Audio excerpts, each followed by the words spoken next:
El webinar, que desde ya agradezco nuevamente vuestra participación. Me presento, mi nombre es Pablo Sarbo, soy licenciado en sistemas de formación, y algunos dicen que de formación, que la palabra van juntas, y me dedico a la gestión de proyectos, gestión de riesgos y aplicación de herramientas según las mejores prácticas de Project Management, entre ellas las prácticas del PMI.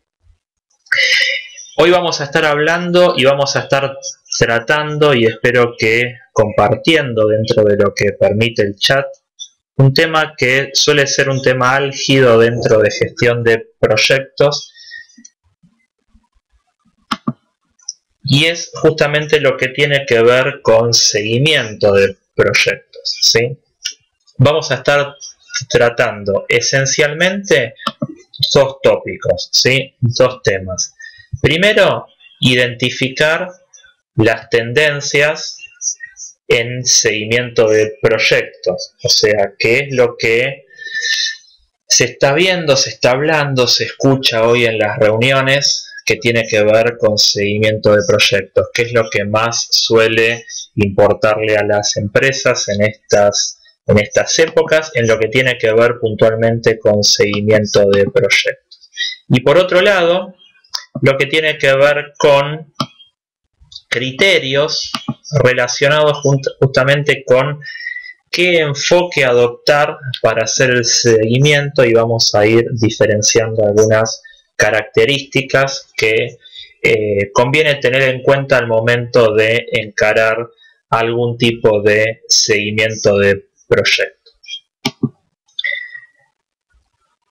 Empecemos con algo que más que tendencia es algo que nos encontramos frecuentemente cuando vamos a hacer seguimiento, y que es justamente que no existe un indicador único. O sea, la unicidad de proyectos, esta definición que todos aprendemos también en los primeros 15 minutos de cualquier charla de Project Management, que el proyecto por definición es único, ¿sí? También se traslada al seguimiento, lo cual parece una obviedad hasta que uno en una reunión de seguimiento escucha frases como, bueno, usemos los mismos indicadores que el proyecto anterior, o en una empresa de ingeniería dicen, bueno, aplicarle al proyecto de sistemas los mismos indicadores y los mismos datos de seguimiento que habíamos estado usando en obra, ¿sí? Y eso lo que hace es justamente intentar poner en caja algo que por definición es único. No quiere decir que no podamos reusar nada.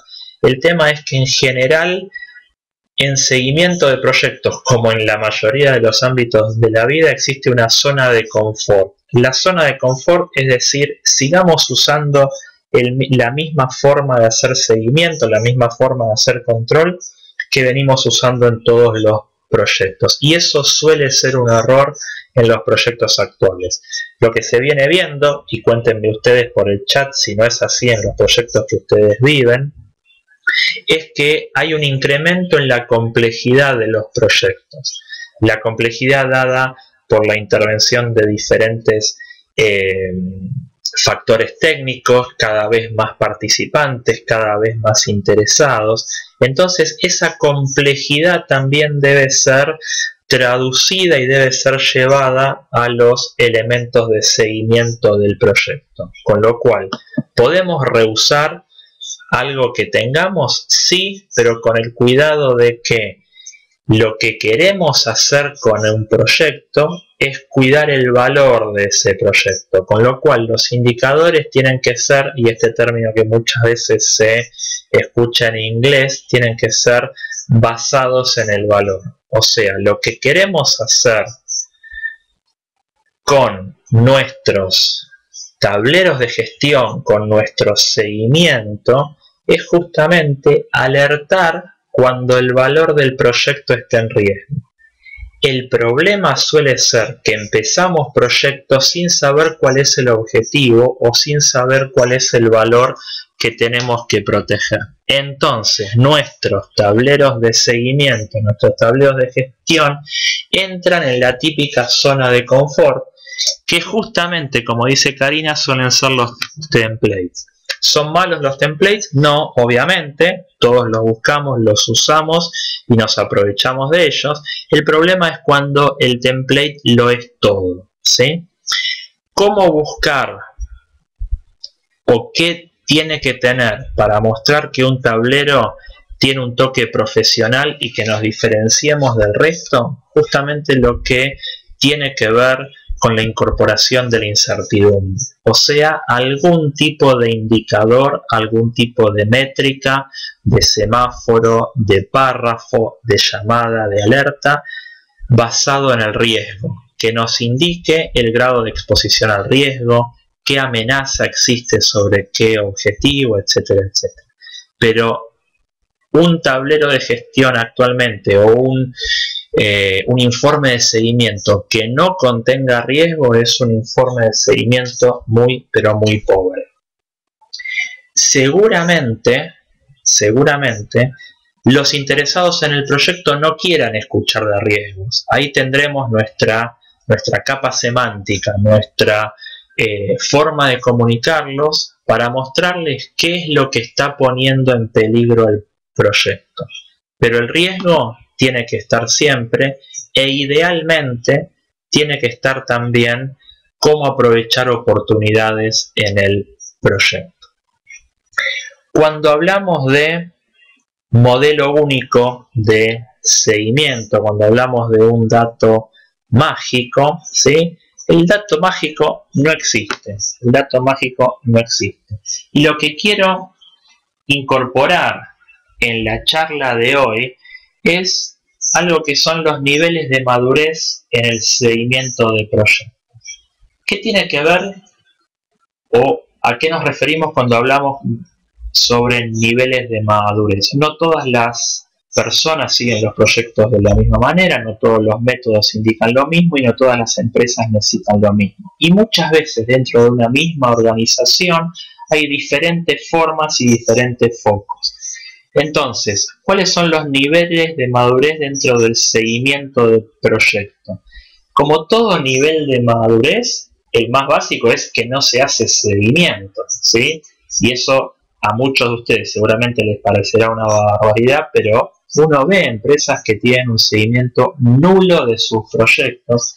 De hecho, porque muchas veces ni siquiera tienen conciencia de los proyectos que están ejecutando. O sea, puede haber un estadio de nivel 0. Lo que sigue a eso, ¿qué es? Cuando lo único que se hace es controlar plazo. O sea, lo único que nos importa, lo único que nos interesa es saber cómo vamos con tiempo, ¿sí? Dentro de la triple restricción, el típico triángulo que solemos graficar y que solemos utilizar para comunicarnos sobre los proyectos, dentro de la triple restricción, en general la más importante suele ser el plazo. Tenemos que terminar en tal fecha. Pero varios autores, y lo vemos profesionalmente en las organizaciones, en las empresas, que lo que se plantea cuando se hace un excesivo foco en plazo y solo en plazo es una gestión empobrecida. O sea, no me importa lo que tengo que hacer, pero quiero terminarlo en fecha, ¿sí? Quizás también les resulte poco frecuente, pero es mucho más frecuente de lo que parece. O sea, pareciera ser que el único objetivo es terminar en fecha. Allí es cuando el seguimiento lo que tiene que hacer es intentar brindar algo más de valor y mostrar que hay otras cosas que ponen en peligro los objetivos del proyecto. O dicho de otra forma, si terminamos en tiempo, quizás haya que ver también la calidad, haya que ver también la satisfacción del cliente, haya que ver también el clima interno, ¿sí? Etcétera, etcétera. ¿A qué voy con esto? Que cuando las organizaciones empiezan a hacer, aunque sea básicamente seguimiento, el seguimiento que hacen es mínimamente, aunque sea de plazo, ¿sí? Con respecto a lo que comenta Susi, si sería la cadena de valor asociada al Proyecto exacto sería una de las tres dimensiones y empiezan a hacer foco solamente en lo que es plazo. ¿Cuál es el estadio siguiente? Controlamos plazo, no controlamos, por ejemplo, recursos, no controlamos costos, no hacemos quizás un seguimiento y no tenemos métricas de costos y de recursos, pero lo que sí hacemos en este tercer estadio es comparar el plazo versus nuestra línea base de plazo. Y ahí sí necesariamente tenemos que empezar a incorporar alcance. O sea, cuando decimos estadio de madurez, plazo con línea base, lo que vamos a hacer esencialmente es comparar cómo estamos versus lo que deberíamos haber estado. ¿Qué otra característica tiene este otro estadio? Que requiere mayor esfuerzo. Requiere mayor esfuerzo, no solo de seguimiento, sino también de planificación. ¿Por qué? Porque compararse contra lo que deberíamos haber estado implica haber definido en algún momento algún tipo de línea base. Y no estoy entrando en consideraciones de valor ganado, de planet value, etcétera, etcétera. Estoy diciendo cómo estamos, aunque sea en alcance y plazo, versus lo que deberíamos haber estado. Y eso es un seguimiento básico de plazo con línea base. Carlos consulta, si el indicador debe ser value based, entonces el seguimiento de costo es aquel que optimizará la gestión de proyectos, ya que si plazo, calidad de alcance están fijados por el cliente, el costo es lo único optimizable. Es cierto desde una visión de costos, que es lo único optimizable. Si leo entre líneas, es lo único que se pueda recortar. Pero cuando digo basado en el valor, me refiero a que si para el cliente es importante alcance y es importante plazo, quizás tengamos que renunciar a algo de costos para proteger el valor del cliente. Lo que voy a hacer en seguimiento no es medir lo que puedo resignar, sino proteger lo que quiero cumplir. Repito, con el seguimiento no quiero medir lo que quiero resignar, sino ver cómo voy con respecto a lo que quiero cumplir. Por eso, en este otro estadio de madurez, lo que tenemos es una gestión en función a cómo estamos con respecto a cómo deberíamos estar. Y Camila acá hace una pregunta muy pero muy frecuente cuando aparece el término línea base. ¿Qué pasa cuando la línea base cambia en cada alcance? Gestionar con línea base implica que tenemos también algún procedimiento para protegerla, si quieren en términos PMI, PMBOK, algún proceso de control de cambio, comité de control de cambio, ¿sí? Línea base implica que no es que no va a haber cambios, los cambios van a estar siempre. El tema es que los cambios tienen que estar ordenados, los cambios tienen que estar, no quiero decir reglamentados, pero sí tienen que estar contenidos dentro del plan. Muchas veces me dicen, no podemos avanzar a este estadio, no podemos hacer control versus línea base porque el cliente cambia cada 3 meses los requerimientos. Eso, si me permiten cuestionar algunos conceptos, eso es zona de confort. Pensar que no puedo tener línea base porque el alcance cambia es justamente no ver el concepto de que la línea base cambia cuando el alcance cambia de una manera controlada. Exacto, como dice Oscar, los cambios van a estar, no son un riesgo, los cambios no son un riesgo, los cambios son una condición de planificación porque seguro van a estar, no es que pueden o no estar. Por eso es un nivel de madurez superior compararse versus lo que deberíamos haber estado, o sea, compararnos versus la línea base. Comento esto y les parecerá una obviedad porque muchas veces la gente dice, ¿cómo estamos? Ya casi termino, estoy terminando, lo estoy haciendo. Cuando empecé mi carrera dentro de una organización tuve la suerte de que me tocó un gerente terriblemente exigente consigo mismo y con los demás. En la primera reunión de seguimiento, cuando me preguntaron el estado de una actividad que yo tenía y dije, la estoy haciendo, el gerente lo primero que me dijo es, nunca reportes el estado con un verbo conjugado en participio. Nunca digas, lo estoy haciendo, se está actualizando. O está, o no está, o está a qué está. ¿Soy claro? El punto es que cuando comparamos plazos solamente, decimos, ¿la actividad está terminada o no? Lo otro que podemos avanzar en planificación y sobre todo en seguimiento es no solo si terminó, sino si terminó con respecto a la fecha que debería haber terminado.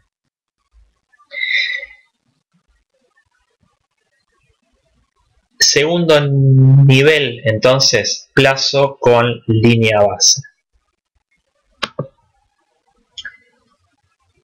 Cuarto nivel de madurez en seguimiento, incorporar costos. Cuando hablamos de costos, en este caso, hablamos de alguna forma empezar a interesarnos en lo que tiene que ver con esta dimensión del proyecto, que es lo que comentaban antes, cómo voy con respecto al costo final del proyecto, ¿sí?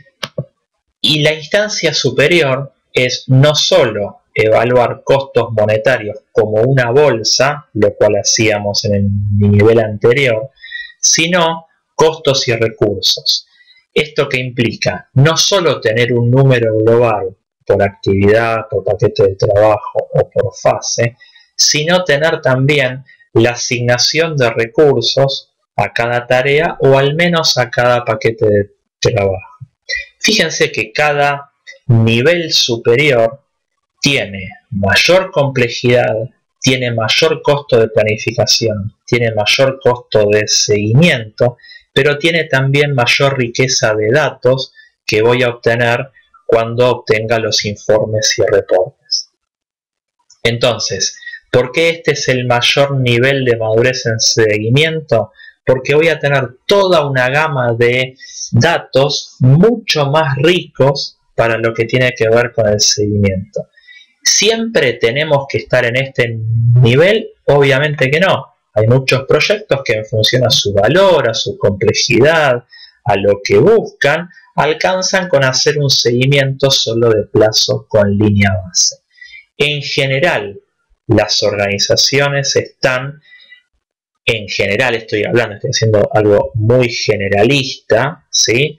Están en el nivel 2 o 3 de madurez, ¿sí? Algunas muy específicas ya están manejando costos y recursos.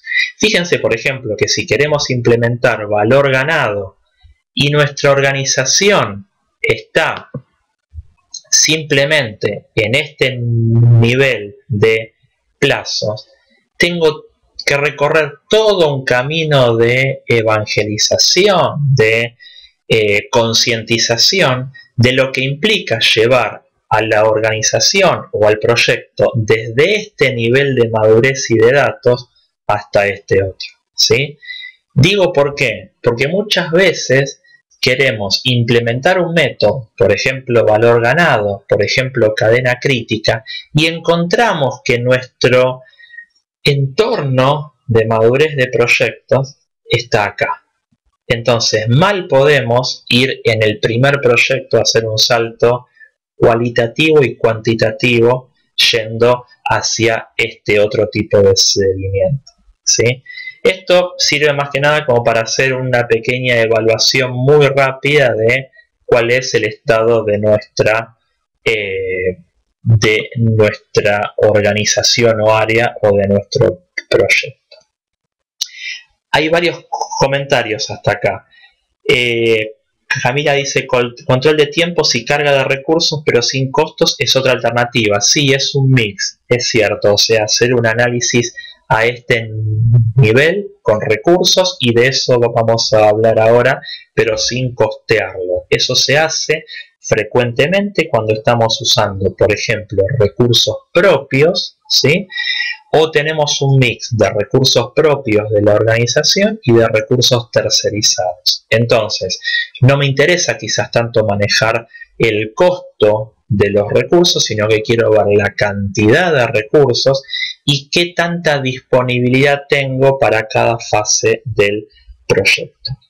Carlos dice, creo que desde el cliente lo importante es tiempo, alcance y calidad, pero los contratistas solo hablan lenguaje de costo. Incluso a veces son capaces de aceptar demoras, pero no aumentar el costo. Es una práctica desgraciadamente habitual. Perfecto. Entonces el tablero de gestión del contratista tendrá muchos semáforos sobre costos, pero el del cliente tendrá más semáforos sobre los tres elementos. El tema es que está empezando a haber un cambio en los contratistas, está empezando a haber un cambio en todas las organizaciones de cara a intentar hacer más coherentes, si vale la palabra, el seguimiento del cliente con el seguimiento del contratista o proveedor. No tiene sentido incorporar a un proveedor presionándolo en costos si mi objetivo como cliente es calidad, ¿sí? Pero eso sería más para una charla sobre adquisiciones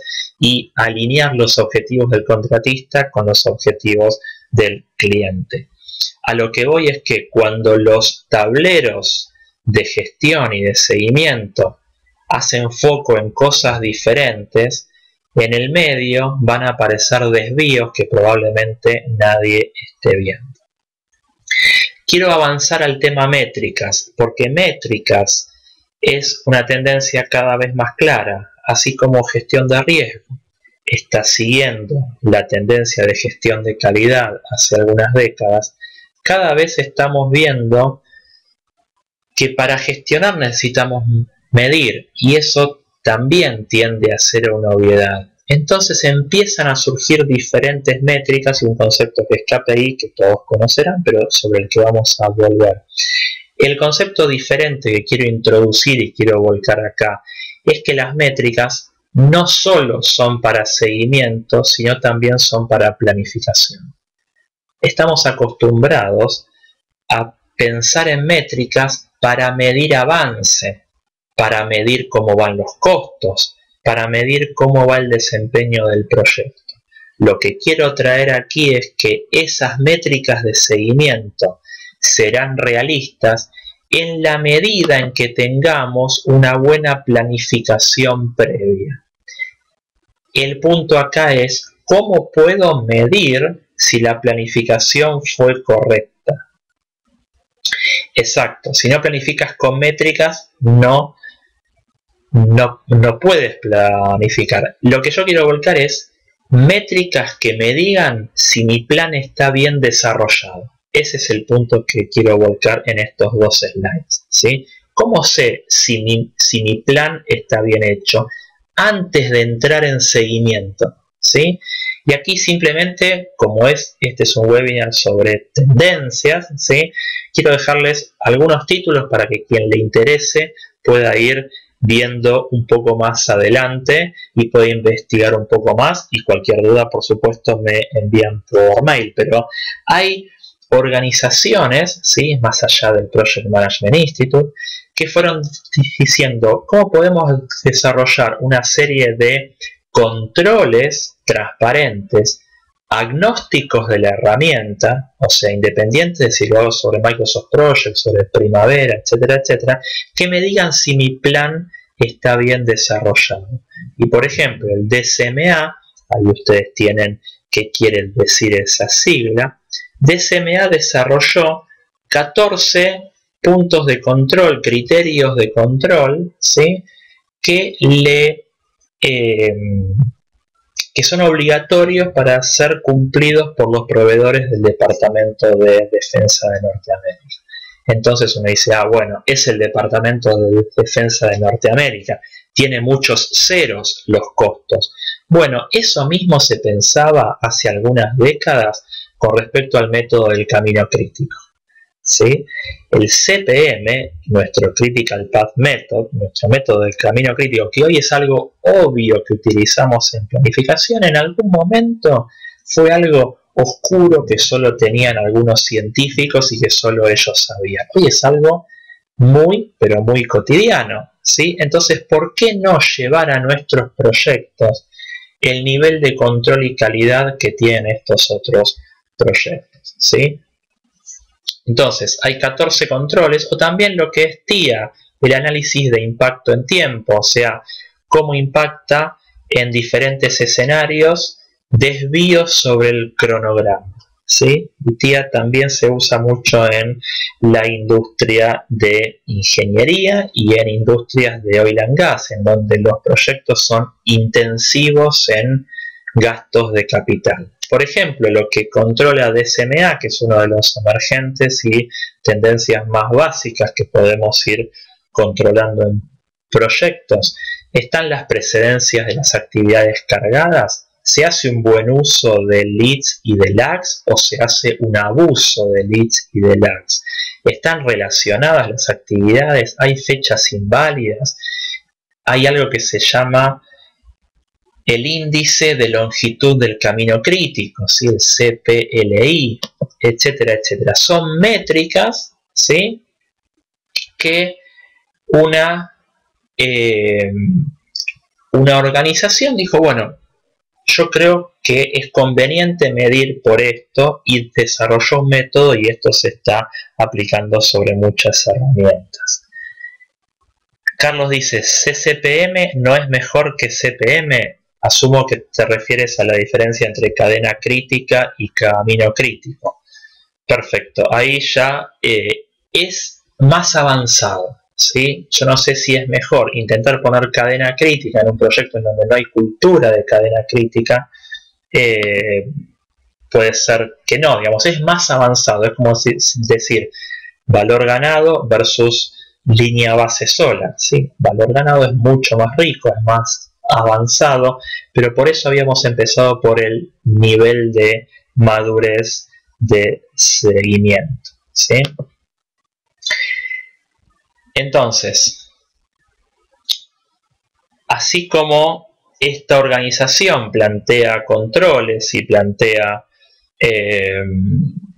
métricas de planificación, repito, métricas de planificación, ¿sí? Uno también podría desarrollar las propias en su organización. ¿Cuándo un plan está bien desarrollado? ¿Sabemos no solo nuestro camino crítico, sino nuestro camino casi crítico? ¿Conocemos las tareas que en la próxima reunión de seguimiento pueden ser que sean unas sorpresas? ¿Tenemos control de recursos sobreasignados sobre tareas críticas? Un poco lo que comentaba antes Camila, ¿sí? No gestionamos costos, pero sí gestionamos recursos. ¿Qué tan estable es nuestra línea base? ¿Podemos tener un índice de estabilidad de nuestra línea base? Y sí, podemos. Es lo que justamente tenemos que ir llevando nuestros tableros de gestión a estos tipos de indicadores diferenciales y mucho más avanzados y mucho más realistas que solamente porcentaje completado. Por ejemplo, lo primero que comentaron en el chat era qué pasa cuando cambia mucho nuestro alcance. Bueno, puedo tener un índice de cuáles son la cantidad de cambios y el impacto de los cambios, ¿sí?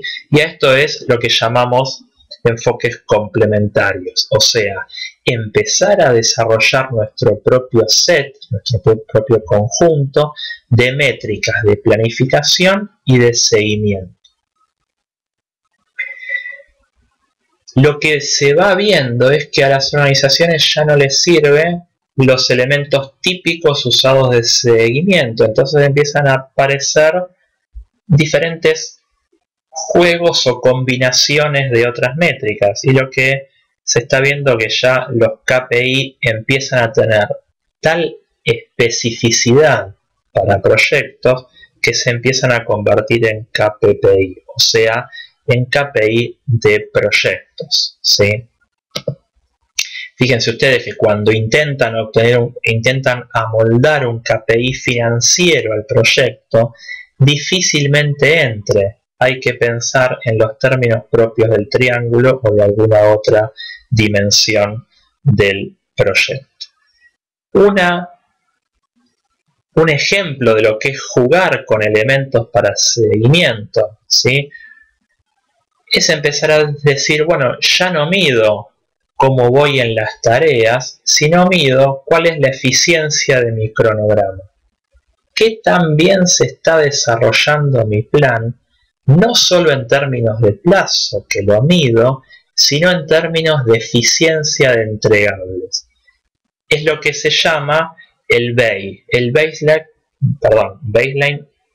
Execution Index, o sea, qué tan eficientemente estamos cumpliendo hitos versus lo que deberíamos haber cumplido. Y si lo piensan, cuando a nivel método decimos usemos una EDT o una WDBS, lo que tenemos ahí son los hitos o son los entregables. El tema es que fíjense que si queremos esta riqueza de análisis en seguimiento, tenemos que tener la misma riqueza de análisis en planificación. O sea, tenemos que recorrer el camino de armar nuestros planes, en vez de orientarlos a plazo, orientarlos a entregables. Eso es fácil decirlo y difícil llevarlo a la práctica por el choque cultural que hay en las organizaciones. No solo digo empresas, sino en todas las organizaciones que hacen proyectos. Por ejemplo, en ingeniería y construcciones está un poco más avanzado quizás. En proyectos intensivos en inversión de capital está más avanzado. Pero cuando uno empieza a ver el seguimiento, ves que hay muchos agujeros, ves que hay muchas cosas que se escapan hasta que ya es tarde, ¿sí? Entonces, dentro de la tendencia de lo que es jugar con elementos, jugar no porque sea algo que uno haga alegremente y sin ningún tipo de profundidad metodológica, sino jugar por decir, bueno, animarse a ver si esto me sirve o si alguna combinación de los datos que tengo me sirve, ¿sí? Hace poco les cuento un caso que me comentaron de una PMO.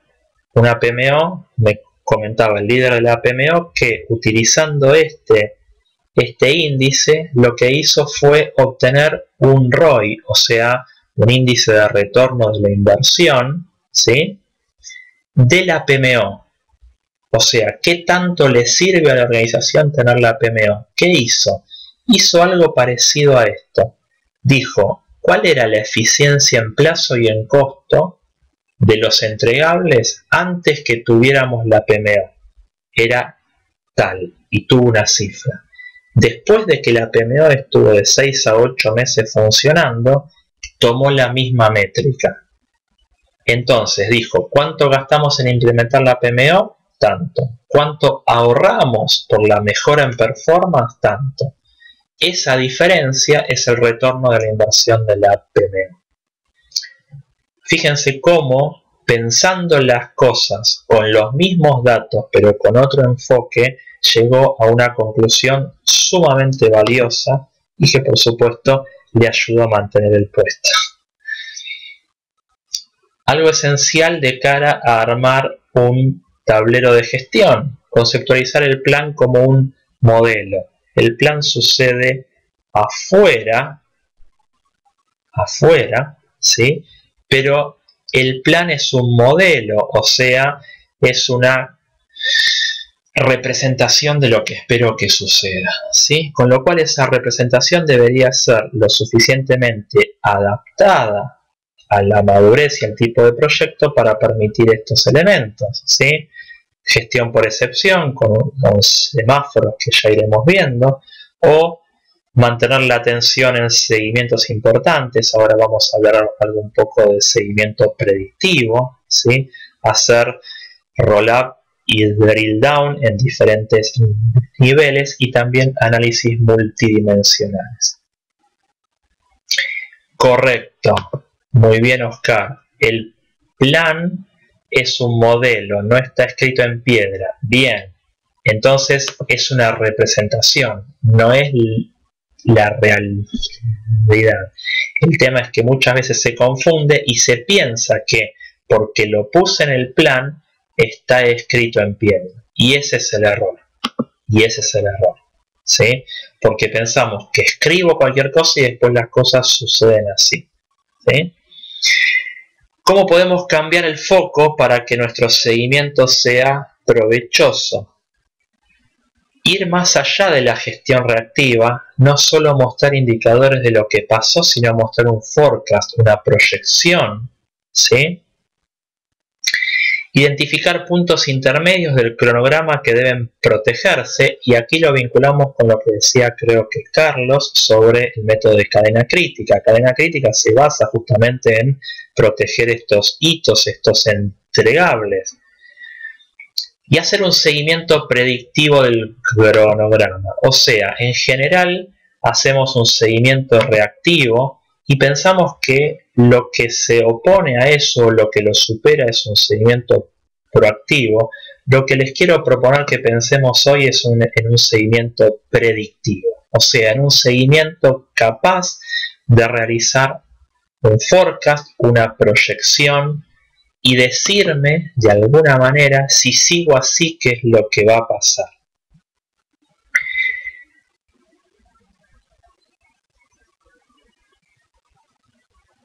Comentan, no sé si siempre saber cuál es la cadena crítica. Y ahí a una pausa de 15 segundos, cadena crítica es para utilizarlo sobre algunos entregables, ¿sí?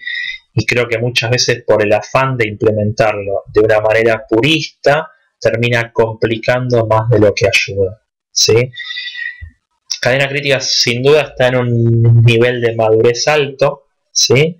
Pero vayamos a lo que es un seguimiento predictivo, por ejemplo, del cronograma. Lo que puedo decir es cuál es mi camino crítico hoy, ¿sí?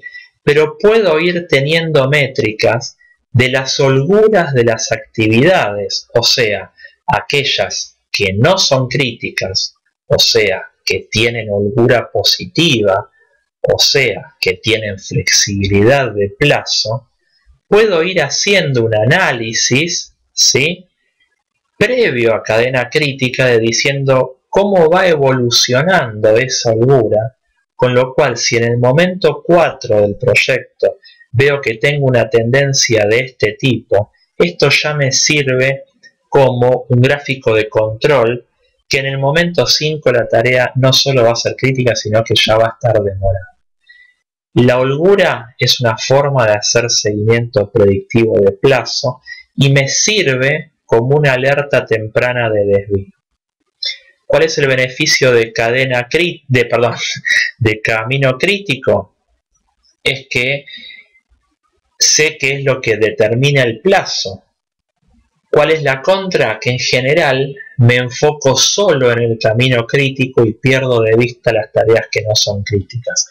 ¿Hasta cuándo las pierdo de vista? Hasta que es demasiado tarde y las tareas no críticas se han demorado tanto que ya no solo son críticas, sino que están demorando el proyecto. El análisis de holgura, como consulta Camila, no sería sobre el total del proyecto, sino sería sobre aquellas actividades que son importantes, ¿sí?, aunque no estén dentro del camino crítico. O sea, yo lo que voy a intentar es proteger las fechas de entrega, independientemente que esas actividades no estén en el camino crítico. Y si ustedes revisan proyectos pasados en los que hayan puesto un esfuerzo razonable de planificación, van a encontrar muchas actividades que son importantes, pero que no son críticas. Carlos lleva el tema hacia cadena crítica, bien digo. Pero, ¿sí?, podemos implementar esto con el mismo concepto que vuelca Carlos, ¿sí?, pero sin toda la complejidad o la evangelización que hay que hacer para implementar cadenas críticas. ¿Sí? Simplemente viendo la holgura de un paquete de trabajo o de los paquetes de trabajo que me interesan. Si tengo un plan como modelo, que es lo que decíamos antes, también lo que puedo hacer es ir poniendo diferentes dimensiones de planificación o dimensiones de datos cuando planifico, ¿sí? O sea, ir poniendo información adicional, perfil, especialidad, área, rol, riesgos, etcétera, etcétera, que después me permitan hacer un análisis multidimensional de la información. ¿Recuerdan unos slides antes? Habíamos visto que también podíamos tener, o lo ideal es que nuestro tablero tenga información multidimensional. El tema es que en general se la pedimos en seguimiento cuando no se la cargamos en planificación. Y el proyecto no puede tener la información que yo no le haya cargado, ¿sí? Félix comenta, el PMI define o tiene como estándar que las tareas críticas son todas aquellas que tienen una holgura menor o igual a 3 días, por ejemplo. Por el método del camino crítico, teóricamente son las que tienen holgura 0 o negativa. Sin embargo, yo puedo poner análisis adicionales sobre mis herramientas de software para ver cuál es el camino subcrítico, ¿sí? O el camino conformado por las tareas casi críticas. Ese camino casi crítico, yo puedo definir a qué voy a llamar una tarea casi crítica. Si a un monto directo de plazo, o sea, todas las que tengan una holgura menor a 3 días, o lo puedo hacer relativo a la duración de la tarea, la que tenga una holgura menor al 10% de las tareas, ¿sí? Correcto lo que indica también Luis. Otra tendencia y lo que se plantea también sobre los tableros de gestión es que tengan trazabilidad, ¿sí? En lo que es la obtención, transformación y consolidación de los datos. Lo que en otras áreas se llama el ETL, extracción, transformación y carga, por sus siglas en inglés. Si no hay trazabilidad, los datos van a ser cuestionados y no voy a tener forma de responder qué es lo que pasó, ¿sí? Carlos comenta, humildemente creo que una planificación es importante, pero el seguimiento y acción, y ahí ya no leo más, discúlpame Carlos, seguimiento y acción supongo que es fundamental. Correcto. Todo lo que estamos haciendo es para soportar la toma de decisiones. Si estamos en una toma de decisiones o en un entorno que no decide, es como poner semáforos o poner alertas en un tablero en donde la gente no quiere girar el volante. Ahí no va a haber ningún tipo de alerta que me ayude. Camila, ETL era extracción, transformación y carga. L de loading, ¿sí? Todo esto tiene que estar documentado. Cuando hablamos de documentados no hablamos de documentos extensos y que nadie lee, sino que aporten simplemente para justificar por qué los índices dan los que dan.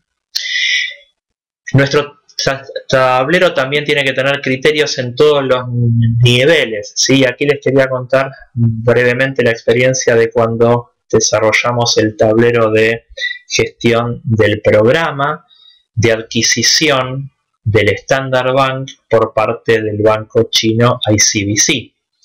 Un proyecto que tenía cerca de 25 subproyectos, ¿sí? Y la PMO estratégica decía, yo quiero saber a nivel macro cuál es el estado del programa e ir haciendo drill down, lo que les comentaba antes, ir perforando los datos, ir yendo hacia abajo e ir viendo por qué un semáforo que quizás arriba está en amarillo, cuál es el origen de ese desvío. Fue un proyecto interesantísimo desde lo técnico, desde lo funcional y desde los aspectos de negocios, porque ahí había voluntad de decidir sobre lo que mostraban los tableros y fue un proyecto francamente fascinante. La PMO, cada martes a la mañana, abría su Microsoft Project maestro del programa y lo que hacía era ver los semáforos y tenía gestión por excepción. Lo que estaba verde iba bien, lo que estaba amarillo y rojo hacía drill down, ¿sí? Lo que tenía era una mayor comprensión del estado de situación general y particular. Lo que tenía era una gestión por excepción. Y lo que se veía muy claramente es cómo influían los desvíos de un proyecto en otro, ¿sí? Y esto es algo que cuando unificamos criterios en todos los niveles tenemos que poner el foco, ya que se trata de ver impactos cruzados. Porque un recurso que tenía que liberar el proyecto 4 sigue ocupado y no puede ser usado por el proyecto 6.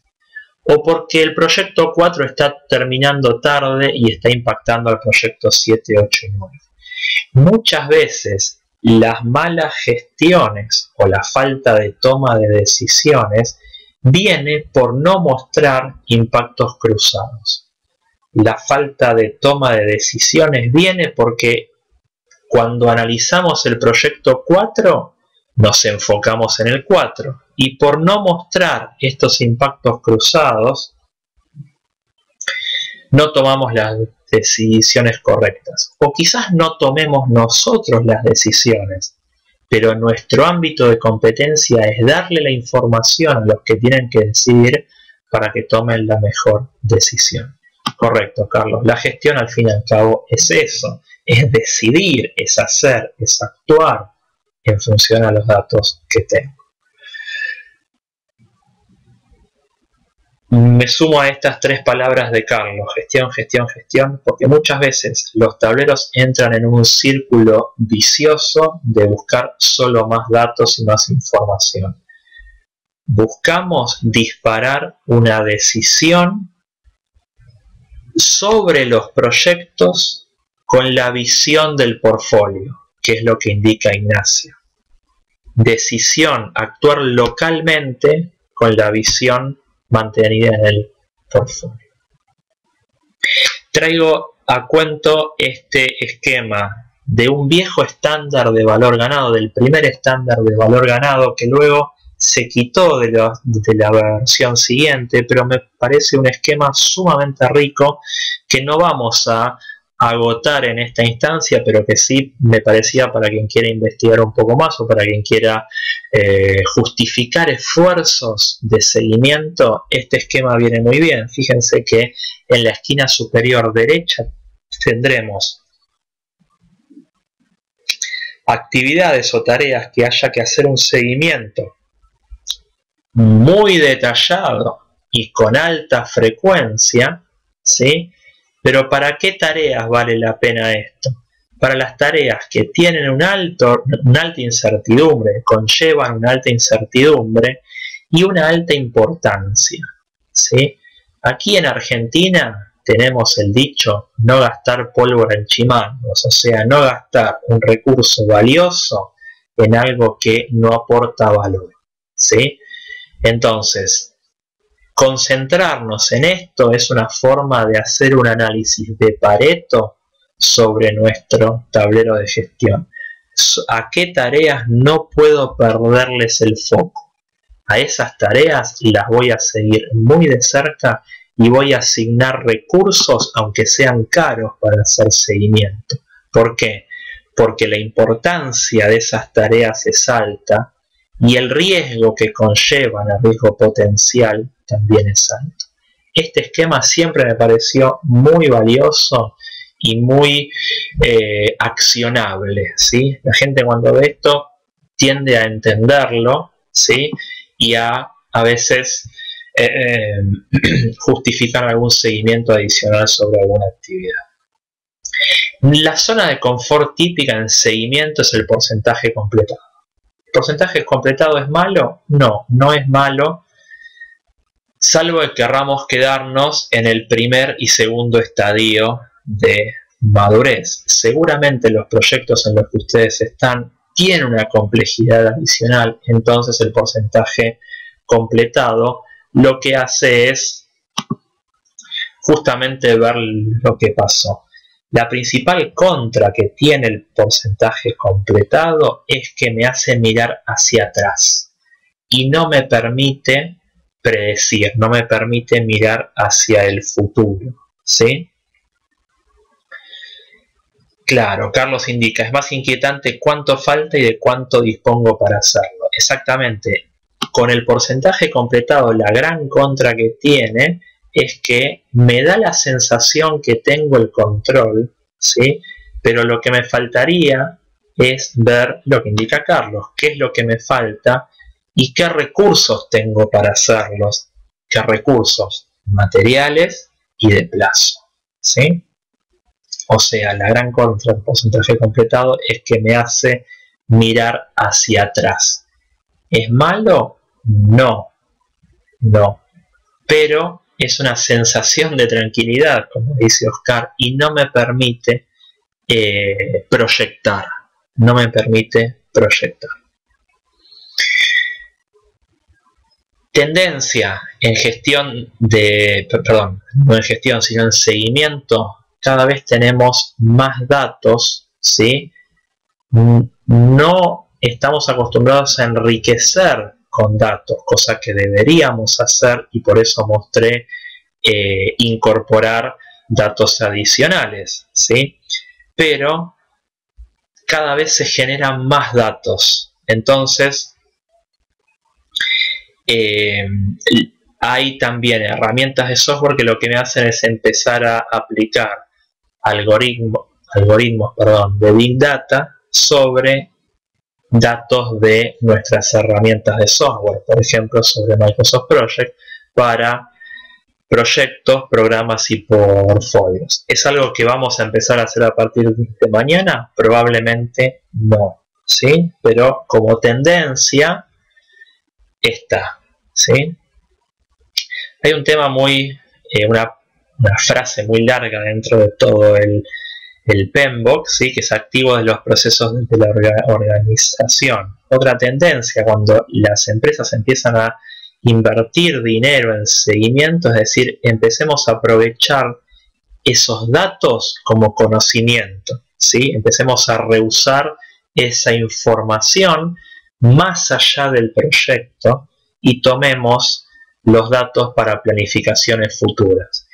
Lo que necesita esto es una actitud de querer verlo, ¿sí? De querer tomar el dato. Eso es lo que a veces no se hace, pero la tendencia es que la información que fui recopilando se vaya convirtiendo en activo, o sea, en conocimiento.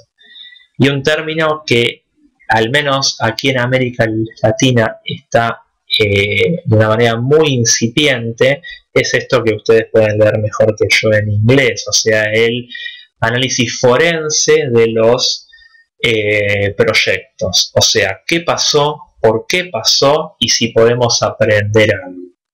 El análisis forense de los proyectos en general se hace cuando surge una disputa o cuando surgen desvíos muy grandes, cuando se hace una auditoría posterior al proyecto, ¿sí? En Estados Unidos hay bibliografía y hay empresas incluso que se dedican a esto. La idea no es decir que es algo que ya va a empezar a pasar mañana, pero de alguna forma estos tres elementos, qué pasó, por qué pasó y si podemos aprender algo, en las organizaciones que invierten mucho dinero en proyectos, esto ya no es discrecional, sino que es obligatorio, ¿sí? Hacer lecciones aprendidas y que queden documentadas dentro del proceso. Para ir terminando, ¿sí? Cuando comuniquemos,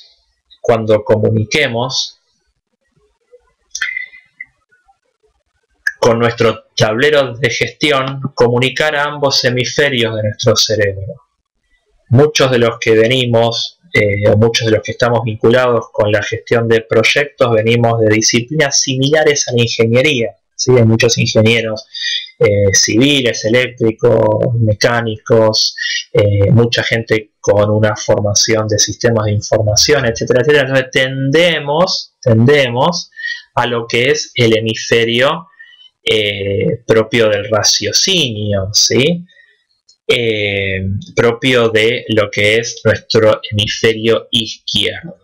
Entonces, cuando comunicamos, cuando queremos generar algún impacto, tenemos que pensar también en hacerlo a nuestro hemisferio derecho. Y acá algo que hizo alguien hace muchos años, que fue justamente el inventor de las barras de Gantt, el inventor de las barras de él mismo, que lo que dijo fue: a mí no me sirve ver las fechas y los hitos de una manera tabular.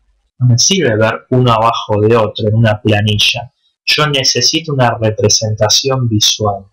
E inventó algo que con algunas modificaciones, pero se ha mantenido casi igual desde hace más de 100 años. ¿Sí? Pensemos en el impacto que tuvo en la comunicación del estado del proyecto lo que inventó Henry Gantt hace más de un siglo. ¿Sí?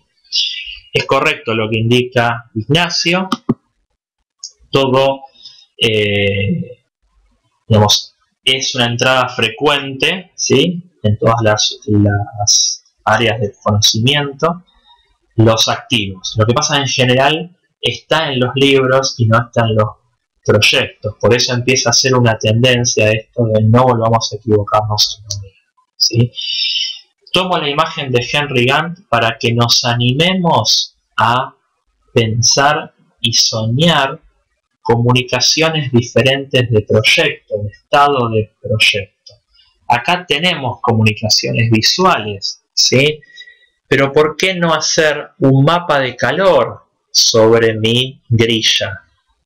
Actividades en rojo para las que sean críticas o estén demoradas, en amarillo para las que estén casi críticas, en azul para las que no sean críticas y tengan mucha holgura. ¿Por qué no animarnos a un mapa de calor?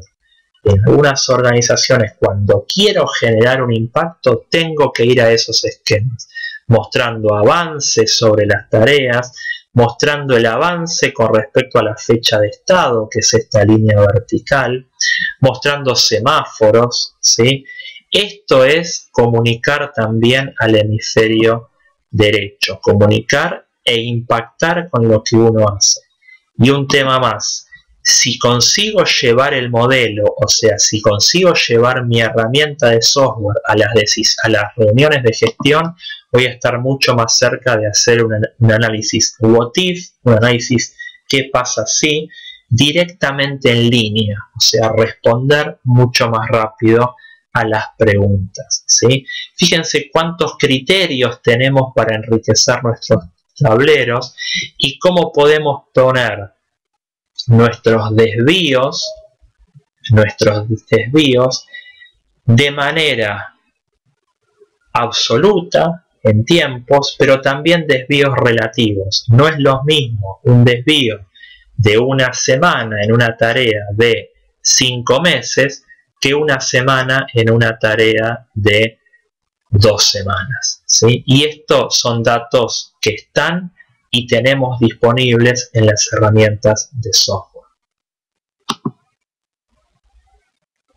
Entonces, última tendencia: muchos de ustedes probablemente estén vinculados con PMOs, participen, lleven adelante o reporten estatus a PMOs.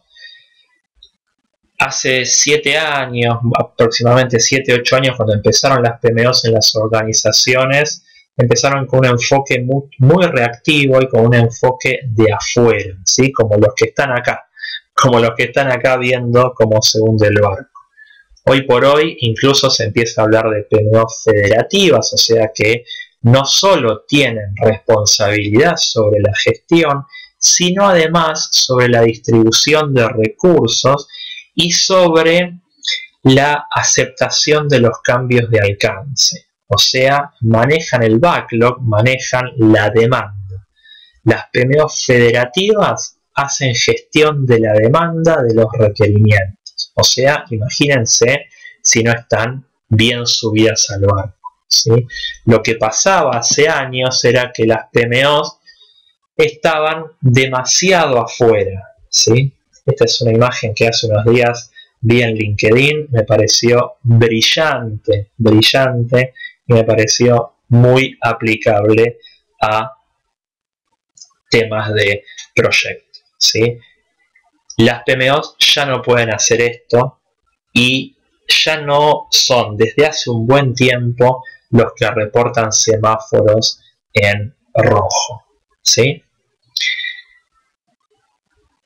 Simplemente hasta aquí habíamos dicho 1 hora, empezamos 8:01, son 9:02, tuve un desvío de 1 minuto, pero fíjense que muchos de los conceptos que fuimos viendo son simplemente rojo, Carlos, muy bueno, simplemente repasos, pero temas que se van planteando para que cada uno vaya también viendo por dónde puede ir más su interés, ¿sí? Sobre desvíos relativos, sobre desvíos absolutos, sobre semáforos, etcétera, etcétera, sobre cuestionar internamente el porcentaje completado, sobre poner más foco sobre algunas actividades, etcétera, etcétera, ¿sí?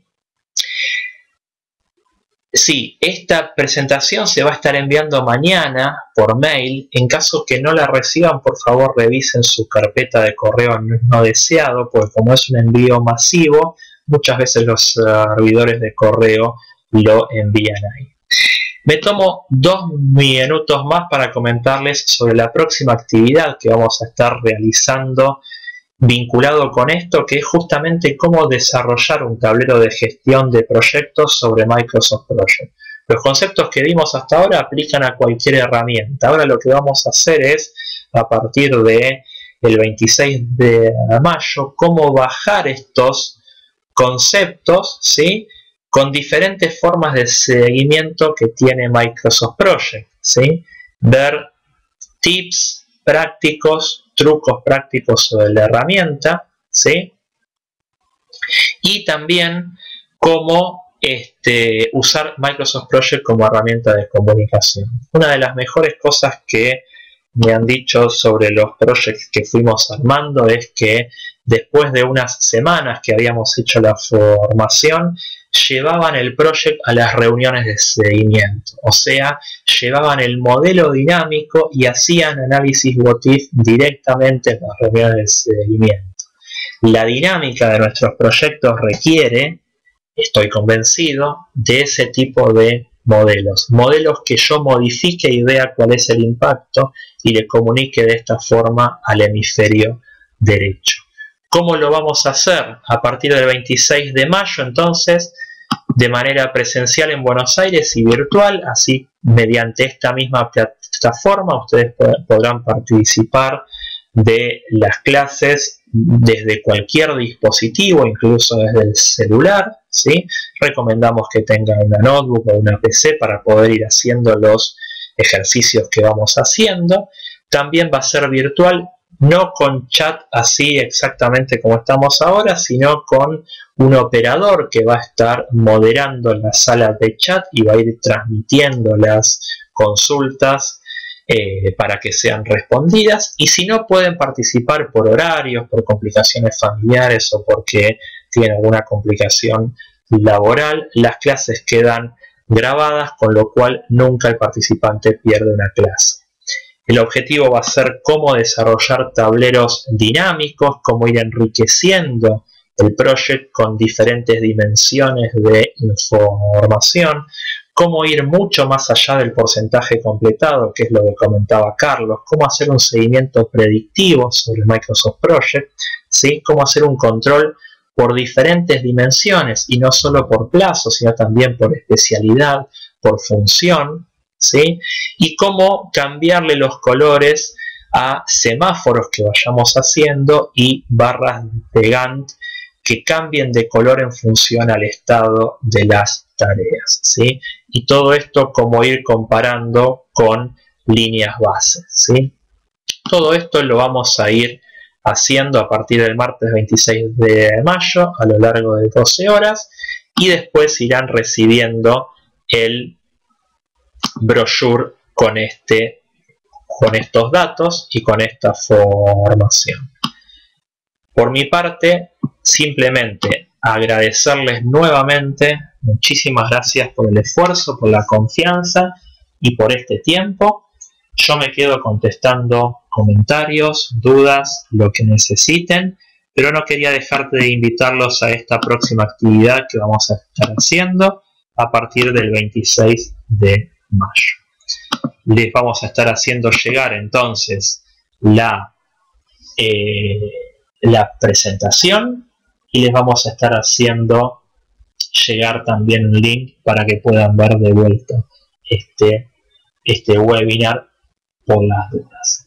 Víctor, el horario es de 18:30 a 21:30 de Argentina, de Buenos Aires, pero recuerden que si no pueden participar de manera sincrónica, pueden hacerlo de manera asincrónica con los videos y después haciendo consultas vía mail que se retoman en la clase siguiente, ¿sí?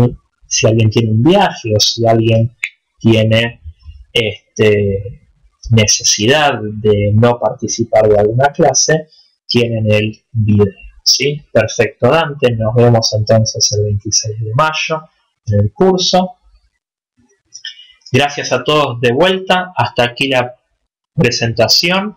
Esta presentación, por el contenido que tiene, también brinda un PDU, con lo cual quien quiera que le enviemos el certificado de participación, por favor, a vuelta de correo que le va a estar enviando info, nos indica que tiene la certificación PMP o la que fuera y le enviamos el certificado de participación en este evento para que pueda reportar el PDU ante el PMI, ¿sí?